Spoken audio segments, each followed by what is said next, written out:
Okay, today what I'm going to do is plant some bittermelon in these pots here.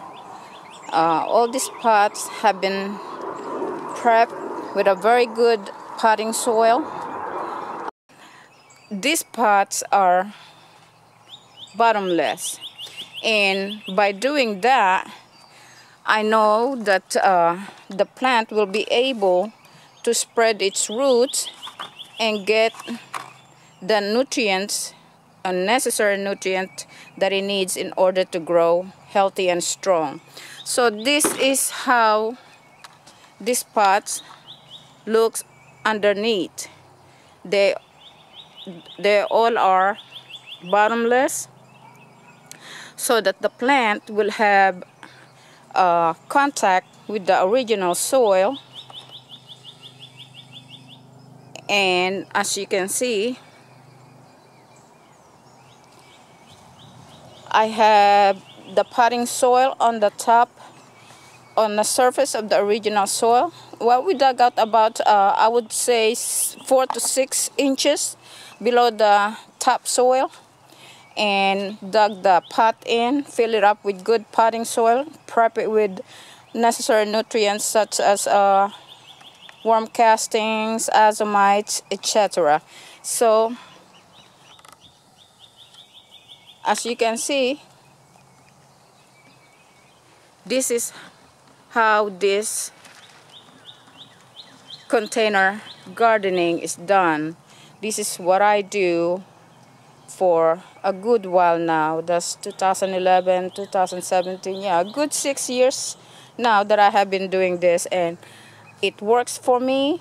I'm not saying that it will work for everybody. They might not want to do this method, but this is one method that I really enjoy doing in my garden. Whenever I run out of space for whatever reason, this gives me access to just about any space in my yard and not worry about the thickness of the weeds that grows around the pot. So let me get going and I'll start planting my bittermelon. In this pot, as you can see, I am going to plant my bittermelon. Okay? And before I put it on the ground, I'm going to check to see if I can save both of this bittermelon without damaging the root. And as you can see, there's not much root there that can be damaged, so I'm hoping that by doing this, I can save one of the bittermelon plant that's in this container.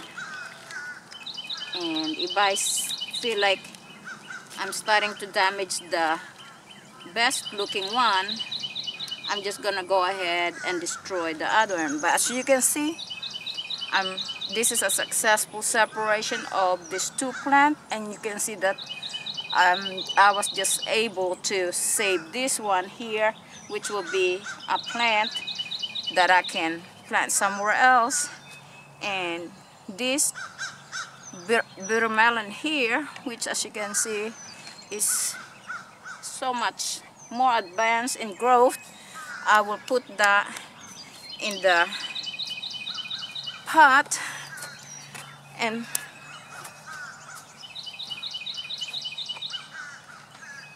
I'm going to give it a drink of seaweed extract. As you can see, a little bit of that, and water it in. Okay, and once that's done, all I have to do is backfill all of this soil all around the pot, which I set aside so that I'm ready to plant anytime. Now all I have to do now is put something here to hold this vine upright, but leaning towards well, I'll show you. It's not showing on the screen right now, but I have a trellis here that my husband placed here from an old canopy, and it's going to serve as our trellis, and this will climb up to that. And once I get done, I'll show you how this thing is going to look. So far we have one bittermelon transplanted, and I was able to save another plant from the same pot. Let me water that again.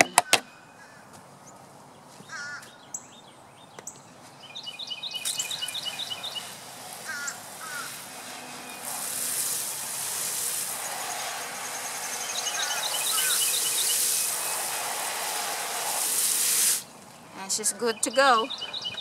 And I will continue planting the rest of the bittermelon the same exact way. Okay, so here they are. I'm done planting them, and as you can see,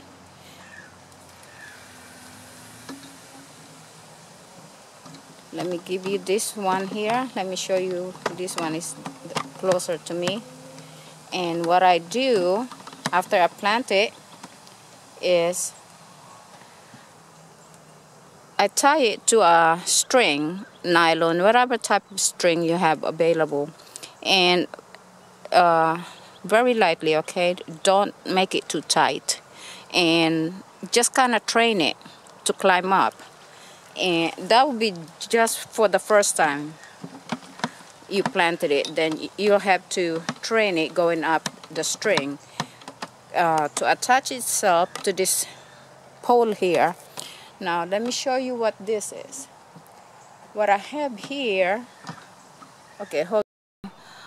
What you're seeing there is an old canopy, and well, the canopy actually, the fabric on top of that was damaged already, and my husband took it off. And what we did is make use of the frame. Let me see if I could come bring it in closer so you could see that the frame are actually reinforced by chicken wire, which I cannot seem to get a. I hope it's showing. I'm bringing it in as close as I can, but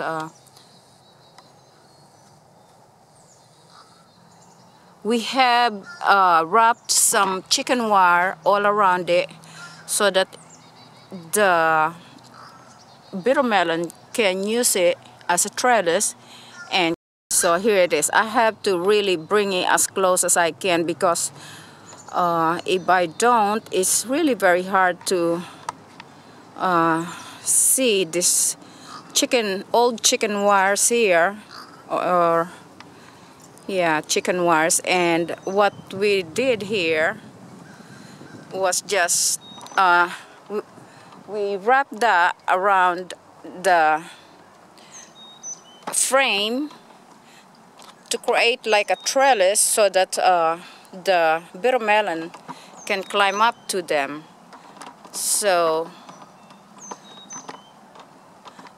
we'll probably be adding some more on the very top of it to create more of a trellis for the bittermelon to attach itself to.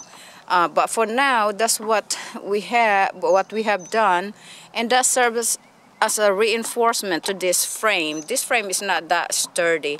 We might have to secure it even more, but for now, since there's no weight on it yet, that's what we have around it, just old wire nettings. And as you can see, the bittermelon that I planted, as you can see, is attached by a string into the this little pole here of the frame of this canopy, and by tying it to a string, it will eventually find its way from the pot all the way up here to where the chicken wires is at. So I got my bittermelon planted, and what you see there are all containers where I have each bittermelon planted, and each pot, as I have explained, are bottomless. As you can see, I have been using this method for about 6 years now, more or less, because I have been gardening obviously for more than 10 years, and what I have come across with in the past was difficulty trying to keep my garden weed free. So therefore I thought of planting my vegetables in a container, and I was so concerned that they might not get the proper nourishment. So by putting the by taking the bottom of this pot, I feel like the root will have somewhere to go to get more nutrient that it needs in order to grow healthy. So all of this pot that you see me here, as far as the bittermelon that is, are bottomless, and the bittermelon is actually in contact with the original soil. So I hope this helped you. For those who's got limited space in their yard, you can plant in a container without having to till the soil. We buried this pot no more than 4 to 6 inches deep, so that the root of the plant can have access to the original soil. So if you find this video helpful in any way, please give it a thumbs up, and I will be adding some videos which you could click on the at the end of this video. Click on them and you'll find more information on how I do my gardening methods, such as pots or container gardening, raised beds, and I will soon be showing how I do plant. I plant my seedlings directly to the ground.